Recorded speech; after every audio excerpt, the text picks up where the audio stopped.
ನಮಸ್ತೆ ಗೆಳೆಯರೇ, ಎಲ್ಲರೂ ಹೇಗಿದ್ದೀರಾ? ಚೆನ್ನಾಗಿದ್ದೀರಾ ಅಂತ ಭಾವಿಸ್ತೀನಿ. ಪ್ರೇಮ್ ನಿರ್ದೇಶನದಲ್ಲಿ ಮೂಡಿ ಬಂದ ಧ್ರುವ ಸರ್ಜಾ ಅವರ KD ಸಿನಿಮಾ ಈಗ ಸದ್ಯ ರಿಲೀಸ್ ಆಗಿ ಎಲ್ಲ ಕಡೆ ಭರ್ಜರಿ ಪ್ರದರ್ಶನ ಕಾಣ್ತಾ ಇದೆ. ಸಿನಿಮಾ ನೋಡಿದವರೆಲ್ಲ ಈ ಸಿನಿಮಾ ಚೆನ್ನಾಗಿದೆ ಅಂತಾನೆ ಹೇಳ್ತಾ ಇದ್ದಾರೆ. ಕೆಲವೊಬ್ಬರು ಧ್ರುವ ಸರ್ಜಾ ಅವರ ಅಭಿನಯ ಕಣ್ಣಲ್ಲಿ ನೀರು ತರಿಸುತ್ತೆ ಅಂತ ಹೇಳಿದ್ರೆ, ಕೆಲವೊಬ್ಬರು ಪ್ರೇಮ್ ರವರ ಕ್ರಿಯೇಟಿವಿಟಿಯನ್ನು ಹಾಡಿ ಹೊಗಳ್ತಾ ಇದ್ದಾರೆ. ನಾನು ಕೂಡ ಸಿನಿಮಾ ನೋಡಿದೆ. ನನಗೆ ಏನನ್ನಿಸ್ತು ಅನ್ನೋದನ್ನು ಆಲ್ರೆಡಿ ಒಂದು ವಿಡಿಯೋ ಮಾಡಿ ಅಪ್ಲೋಡ್ ಮಾಡಿದ್ದೀನಿ. ನೀವಿನ್ನೂ ಆ ವಿಡಿಯೋ ನೋಡಿಲ್ಲ ಅಂದರೆ ಡಿಸ್ಕ್ರಿಪ್ಷನ್ ಬಾಕ್ಸಲ್ಲಿ ಲಿಂಕ್ ಕೊಟ್ಟಿರ್ತೀನಿ, ಹೋಗಿ ಕ್ಲಿಕ್ ಮಾಡಿ ನೋಡಿ. ನಮಗೆ ಪ್ರೇಮ್ ಅಂದಾಗ ಸಡನ್ನಾಗಿ ನೆನಪಾಗೋದು ಕರಿಯಾ ಹಾಗೂ ಜೋಗಿ ಸಿನಿಮಾಗಳು. ಕರಿಯಾದಲ್ಲಿ ಆ ಒಂದು ಲವ್ ಎಮೋಷನನ್ನು ತುಂಬ ಚೆನ್ನಾಗಿ ತೆರೆ ಮೇಲೆ ತಂದಿದ್ರು. ಇನ್ನು ಜೋಗಿಯಲ್ಲಿ ಮಾದೇಶನ ಮುಗ್ಧತೆ, ಬೆಂಗಳೂರು ಅಂಡರ್ವರ್ಲ್ಡ್, ಎಲ್ಲದಕ್ಕಿಂತ ಹೆಚ್ಚಾಗಿ ತಾಯಿ ಮಗನ ಬಾಂಧವ್ಯ ಇವನ್ನೆಲ್ಲ ಸೇರಿಸಿ ಕನ್ನಡ ಚಿತ್ರರಂಗ ಎಂದು ಮರೆಯಲಾಗದ ಒಂದು ಅತ್ಯುತ್ತಮ ಸಿನಿಮಾವನ್ನು ಕೊಟ್ಟಿದ್ರು ಪ್ರೇಮ್ ರವರನ್ನ ಈಗ ಯಾರ್ಯಾರು ಟೀಕೆ ಮಾಡ್ತಾರೋ ಅವರೆಲ್ಲ ಒಮ್ಮೆ ಜೋಗಿ ಸಿನಿಮಾ ಹಾಗೂ ಅದರ ಹಾಡುಗಳನ್ನು ಕೇಳಿ. ಆ ಕಾಲದಲ್ಲಿ ಎಂತೆಂಥ ಸಿನಿಮಾಗಳನ್ನು ಕೊಟ್ಟಿದ್ದಾರೆ, ಎಂತೆಂಥ ಸಾಹಿತ್ಯಗಳನ್ನು ಬರೆದಿದ್ದಾರೆ ಅಂತ ಗೊತ್ತಾಗುತ್ತೆ. ಈ ವಿಡಿಯೋದಲ್ಲಿ ನಾನು ಹೇಳೋಕೆ ಹೊರಟಿರುವಂತಹ ವಿಷಯ ಏನಂದರೆ, ಜೋಗಿ ಸಿನಿಮಾದಲ್ಲಿ ತಾಯಿ ಮಗನ ಸೆಂಟಿಮೆಂಟ್ ವರ್ಕ್ ಆದಂಗೆ KD ಸಿನಿಮಾದಲ್ಲಿ ಅಣ್ಣ ತಮ್ಮನ ಸೆಂಟಿಮೆಂಟ್ ವರ್ಕ್ ಆಯ್ತಾ? ಮಾದೇಶನಲ್ಲಿ ಇದ್ದ ಮುಗ್ಧತೆ ಕಾಳಿದಾಸನಲ್ಲಿ ಇದ್ದದ? ಹಾಗೆ KD ಸಿನಿಮಾದಲ್ಲಿ ಏನೇನೆಲ್ಲ ನಮಗೆ ಇಷ್ಟ ಆಗುತ್ತೆ ಅನ್ನೋದನ್ನು ನೋಡ್ತಾ ಹೋಗೋಣ. ಸೊ ವಿಡಿಯೋನ ಕೊನೆ ತನಕ ನೋಡಿ. KD ದ ಡೆವಿಲ್ ಈ ಸಿನಿಮಾದಲ್ಲಿ ಮೊದಲಿಗೆ ನಮಗೆ ಇಷ್ಟ ಆಗೋದೇ ಧ್ರುವ ಸರ್ಜಾ. ಆಲ್ರೆಡಿ ಆ ಥರ ಒಂದು ಪರ್ಸ್ನಾಲಿಟಿ ಇಟ್ಕೊಂಡು ಒಬ್ಬ ಮುಗ್ಧನಾಗಿ ಆ್ಯಕ್ಟ್ ಮಾಡೋದು ತುಂಬ ಕಷ್ಟ. ಸಿನಿಮಾ ನೋಡೋ ಪ್ರೇಕ್ಷಕನಿಗೆ ಸ್ಕ್ರೀನ್ ಮೇಲೆ ಆ ಪಾತ್ರ ನೋಡಿದಾಗ ಅವನು ಮುಗ್ಧ ಅನ್ನೋದನ್ನು ಒಪ್ಕೊಳ್ಳೋ ಥರ ಇರಬೇಕು. ಅದನ್ನು ಇಲ್ಲಿ ಧ್ರುವ ಸರ್ಜಾ 100% ಕೊಟ್ಟಿದ್ದಾರೆ. ಕೆಲವೊಂದು ಸೀನ್ಗಳಲ್ಲಿ ಕಣ್ಣಲ್ಲಿ ನೀರು ಕೂಡ ತರಿಸ್ತಾರೆ. ಈ ಥರದ ಪಾತ್ರಗಳಿಗೆ ಧ್ರುವ ಸರ್ಜಾ ಹೇಳಿ ಮಾಡಿಸಿದ ಆಯ್ಕೆ ಅನ್ನೋದನ್ನು ಈ ಸಿನಿಮಾದಲ್ಲಿ ಮತ್ತೊಮ್ಮೆ ಪ್ರೂವ್ ಮಾಡಿದ್ದಾರೆ. ಇದನ್ನೇ ಮೇಘನಾ ರಾಜ್ ಒಂದು ಇಂಟರ್ವ್ಯೂನಲ್ಲಿ ಹೇಳ್ಕೊಂಡಿದ್ದಾರೆ. ಇದು ಮಾತ್ರ ಅಲ್ಲ, ಆಕ್ಷನ್ ಅಂತ ಬಂದಾಗಲೂ ಕೂಡ ಸ್ಕ್ರೀನ್ ಮೇಲೆ 50ರಿಂದ 60 ರೌಡಿಗಳನ್ನು ಅಟ್ಟಾಡಿಸ್ಕೊಂಡು ಕೊಚ್ಚಾಗ್ತಾ ಇದ್ದರೆ ಹೊಡೆಯುವಂಥ ತಾಕತ್ತು ಇವರಿಗೆ ಇದೆ, ಹೊಡಿತಾರೆ ಬಿಡು ಅಂತ ನಾವು ಅಂದ್ಕೊಳ್ತೀವಿ. ಬೇರೆ ಹೀರೋಗಳ ಆಕ್ಷನ್ಗಳನ್ನು ನಾವು ನೋಡಿದಾಗ ಬರೀ ಹೀರೋನೇ ಹೊಡಿತಾ ಇದ್ದಾರಲ್ಲಪ್ಪ, ವಿಲ್ಲನ್ ಕೈಯಲ್ಲಿ ಹೊಡೆಸ್ರಪ್ಪ ಅಂತ ನಮಗೆ ನಾವೇ ಅಂದ್ಕೊಳ್ತೀವಿ. ಆದರೆ ಧ್ರುವ ಸರ್ಜಾ ಅವರು ಆಕ್ಷನ್ ಅಂತ ಬಂದಾಗ ಅವರು 100 ಮಂದಿ ರೌಡಿಗಳಿಗೆ ಹೊಡೆದ್ರೂ ಕೂಡ ನಾವು ಅದನ್ನು ಒಪ್ಕೊಳ್ತೀವಿ. ಯಾಕಂದರೆ ಆ ಥರ ಪರ್ಸ್ನಾಲಿಟಿ ಅವರಲ್ಲಿದೆ. ಹಾಗಾಗಿ ನೀವು KD ಸಿನಿಮಾ ನೋಡಿದಾಗ ಮೊದಲು ನಿಮಗೆ ಧ್ರುವ ಸರ್ಜಾ ಅವರು ತುಂಬ ಇಷ್ಟ ಆಗ್ತಾರೆ. ಅದೇ ರೀತಿ ಜೋಗಿ ಸಿನಿಮಾದಲ್ಲೂ ಕೂಡ ಮಾದೇಶನ ಪಾತ್ರದಲ್ಲಿ ಶಿವಣ್ಣ ನಮಗೆ ತುಂಬ ಇಷ್ಟ ಆಗ್ತಾರೆ. ತಂದೆ ಸತ್ತೋದಾಗ ತಾಯಿ ಬಳೆ ಹೊಡೆಯುವುದನ್ನು ಸಹಿಸಲಾರದ ಮಾದೇಶ ತನ್ನ ತಾಯಿ ಕೈಗಳಿಗೆ ಚಿನ್ನದ ಬಳೆ ತೊಡಿಸುವ ಉದ್ದೇಶದಿಂದ ಸಿಂಗನಲ್ಲೂರಿಂದ ಬೆಂಗಳೂರು ಕಡೆ ಮುಖ ಮಾಡ್ತಾನೆ. ಈ ಪಾತ್ರದಲ್ಲಿ ಶಿವಣ್ಣನ ನೋಡೋದೇ ಒಂಥರ ಮಜಾ.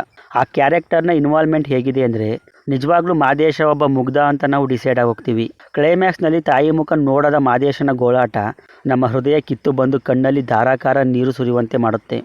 ಒಂದು ಸಾರಿ ಆದರೂ ತಾಯಿ ಮುಖ ನೋಡಬೇಕಾಗಿತ್ತು ಮಾದೇಶ ಅಂತ ನಾವೇ ಅಂದ್ಕೊಳ್ತೀವಿ. ಇನ್ನು ಮಚ್ಚಿಡ್ಕೊಂಡು ನಿಂತಾಗ ಶಿವಣ್ಣನ ಲುಕ್ ಹುಚ್ಚೆದ್ದು ಕುಣಿಯುವಂತೆ ಮಾಡುತ್ತೆ. ಹೀಗೆ ಜೋಗಿ ಸಿನಿಮಾ ನೋಡಿದಾಗ ಕೂಡ ಮೊದಲಿಗೆ ನಮಗೆ ಶಿವಣ್ಣ ತುಂಬ ಇಷ್ಟ ಆಗ್ತಾರೆ. ಇನ್ನು ಸೆಂಟಿಮೆಂಟ್ ಅಂತ ಬಂದಾಗ KD ಸಿನಿಮಾದಲ್ಲಿ ನಾವು ಅಣ್ಣ ತಮ್ಮನ ಎಮೋಷನ್ ನೋಡಬಹುದು. ಕೆಲವೊಬ್ಬರಿಗೆ ಇದು ತುಂಬ ಕನೆಕ್ಟ್ ಆಗುತ್ತೆ ಕೂಡ. ಒಬ್ಬ ಪೆದ್ದ ತಮ್ಮನನ್ನು ಅಣ್ಣ ದೂರ ಇಡುವಂಥ ಘಟನೆಗಳು ಎಷ್ಟೋ ಮನೆಗಳಲ್ಲಿ ಆಗಿವೆ. ಅಂಥವರು ಸಿನಿಮಾ ನೋಡಿದಾಗ ಭಾವುಕರಾಗೋದಂತೂ ಸುಳ್ಳಲ್ಲ. ಒಬ್ಬ ಅಣ್ಣನಾಗಿ ಧರ್ಮ ಅನ್ನೋ ಪಾತ್ರ ನನ್ನ ತಮ್ಮ ಚೆನ್ನಾಗಿ ಓದಿ ಸಮಾಜದಲ್ಲಿ ಒಂದು ಸ್ಥಾನಮಾನಕ್ಕೆ ಬರಬೇಕು ಅನ್ನೋದನ್ನು ಬಯಸುತ್ತೆ. ಆದರೆ ತಮ್ಮನ್ನಾಗಿ ಕಾಳಿದಾಸ ಅನ್ನೋ ಪಾತ್ರ ನಮ್ಮ ಅಣ್ಣನಿಗೆ ಕಷ್ಟ ಆಗಬಾರ್ದು ಅಂತ ಚಿಕ್ಕ ವಯಸ್ಸಿನಲ್ಲೇ ಮನೆ ಜವಾಬ್ದಾರಿಯನ್ನು ವಹಿಸ್ಕೊಳ್ತಾನೆ. ಮನಸ್ಸಲ್ಲಿ ಇರೋ ಪ್ರೀತಿನ ತಮ್ಮನೆದುರು ತೋರಿಸಲು ಇಷ್ಟವಿಲ್ಲದ ಅಣ್ಣ.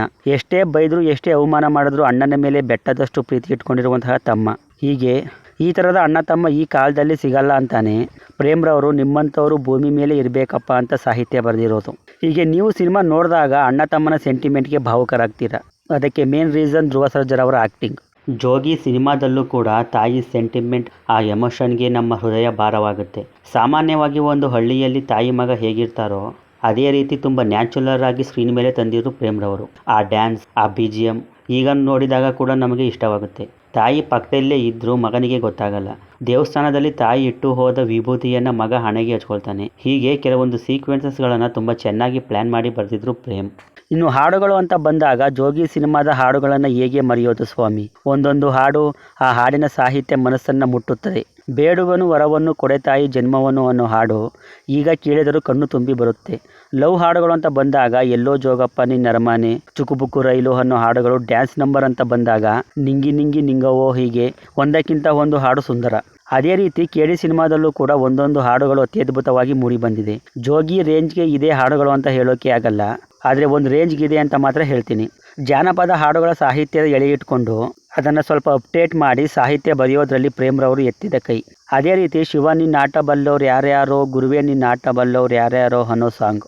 ಮೊದಲಿಗೆ ಈ ಸಾಂಗು ಸೋಷಿಯಲ್ ಮೀಡಿಯಾದಲ್ಲಿ ತುಂಬ ವೈರಲ್ ಆಗಿತ್ತು. ಜನ ಕೂಡ ಇದನ್ನೇ ಜಾಸ್ತಿ ಇಷ್ಟಪಟ್ಟಿರು. ಆದರೆ ಸಿನಿಮಾ ನೋಡಿದಾಗ ಅಣ್ಣ ತಮ್ಮನ ಸೆಂಟಿಮೆಂಟ್ ಸಾಂಗ್ ನಮ್ಮನ್ನು ಕಾಡುತ್ತೆ. ಸಿನಿಮಾ ನೋಡಿ ಆದಮೇಲೂ ಕೂಡ ನಮ್ಮ ಬಾಯಲ್ಲಿ ಆ ಸಾಂಗ್ಗೆ ಗುನುಗುತ್ತೆ. ಏನೇ ಆದರೂ ಪ್ರೇಮ್ರವರ ಸಿನಿಮಾ ಅಂದರೆ ಹಾಡುಗಳು ಬೇರೆ ಲೆವೆಲ್ ಇರುತ್ತೆ ಬಿಡಿ. ಗೆಳೆಯರೇ, ಜೋಗಿ ರೇಂಜ್ಗೆ ಕೇಳಿ ಸಿನಿಮಾ ಇದೆ ಅಂತ ನಾನು ಹೇಳಲ್ಲ. ಜೋಗಿ ಒಂದು ಮಾಸ್ಟರ್ ಪೀಸ್ ಸಿನಿಮಾ. ಅದನ್ನು ಮತ್ತೆ ರೀಕ್ರಿಯೇಟ್ ಮಾಡೋಕ್ಕೆ ಆಗಲ್ಲ ಅಂತ ಪ್ರೇಮ್ರವರೇ ಒಪ್ಕೊಂಡಿದ್ದಾರೆ. ಆದರೆ ಪ್ರೇಮ್ರವರ ಸಿನಿಮಾ ಅಂದರೆ ನೀವು ಏನೇನು ಎಕ್ಸ್ಪೆಕ್ಟ್ ಮಾಡ್ತೀರೋ ಅವೆಲ್ಲ ಈ ಸಿನಿಮಾದಲ್ಲಿ ಇದೆ ಅಂತ ಮಾತ್ರ ಹೇಳ್ತೀನಿ. ಕ್ಲೈಮ್ಯಾಕ್ಸ್ನಲ್ಲಿ ಕೊಡೋ ಟ್ವಿಸ್ಟ್ನ ನೀವು ಊಹೆ ಮಾಡ್ಕೊಳ್ಳೋಕ್ಕೂ ಚಾನ್ಸ್ ಇಲ್ಲ. ಪ್ರೇಮ್ರವರು ಒಂದು ಇಂಟರ್ವ್ಯೂನಲ್ಲಿ ಹೇಳ್ಕೊಂಡಿದ್ರು, ಸಿನಿಮಾ ಜಸ್ಟ್ ಟ್ರೈಲರ್ ಥರ ಇದೆ ಅಂತ. ಸಿನಿಮಾ ಕೂಡ ಹಾಗೇ ಇದೆ. ಪೂರ್ತಿಯಾಗಿ ಸ್ಟೋರಿನ ಸೆಕೆಂಡ್ ಪಾರ್ಟ್ಗೆ ಬಿಟ್ಟಿದ್ದಾರೆ ಪ್ರೇಮ್ರವರು. ಡಕ್ ದೇವನ ತಲೆ ಕಡಿದ ಕಾಳಿದಾಸ ಕಾಲಭೈರವನ ಜೊತೆ ಯಾಕೆ ಸೇರಿದ, ಅವನಿಗೂ ಇವನಿಗೂ ಏನು ಸಂಬಂಧ, ಅಣ್ಣನೇ ತಮ್ಮನೆದುರು ತಿರುಗಿ ಬೀಳ್ತಾನ, ಎಲ್ಲದಕ್ಕಿಂತ ಹೆಚ್ಚಾಗಿ ಕಾಲಭೈರವನ ಹಿನ್ನೆಲೆ ಏನು, ಹೀಗೆ ಕುತೂಹಲಕಾರಿ ಸಂಗತಿಗಳನ್ನು ಪಾರ್ಟ್ 2ಗೆ ಬಿಟ್ಟಿದ್ದಾರೆ ಪ್ರೇಮ್ರವರು. ಆ್ಯಕ್ಚುಲಿ ಸಿನಿಮಾ ಇರೋದೇ ಅಲ್ಲಿ. ಸಿನಿಮಾನ ಒಂದ್ಸಾರಿ ನೋಡೋದ್ರಲ್ಲಿ ಯಾವುದೇ ಲಾಸ್ ಇಲ್ಲ. ಕೊಟ್ಟ ಹಣಕ್ಕೆ ಇದು ಪೂರಕವಾದ ಸಿನಿಮಾ ಅಂತ ಹೇಳ್ತೀನಿ. ನೀವು ಆಲ್ರೆಡಿ ಸಿನಿಮಾ ನೋಡಿದರೆ ನಿಮಗೆ ಸಿನಿಮಾ ಏನಿಸ್ತು ಅನ್ನೋದನ್ನು ಕಮೆಂಟ್ ಮಾಡಿ ತಿಳಿಸ್ಕೊಡಿ. ವಿಡಿಯೋ ಇಷ್ಟ ಆಗಿದ್ರೆ ಒಂದು ಲೈಕ್ ಮಾಡಿ, ಚಾನಲ್ನ ಸಬ್ಸ್ಕ್ರೈಬ್ ಮಾಡ್ಕೊಳ್ಳಿ, ಫೇಸ್ಬುಕ್ನಲ್ಲಿ ಫಾಲೋ ಮಾಡೋದನ್ನು ಮರಿಬೇಡಿ. ಸಿಗೋಣ ಮುಂದಿನ ವಿಡಿಯೋದಲ್ಲಿ. ಬಾಯ್.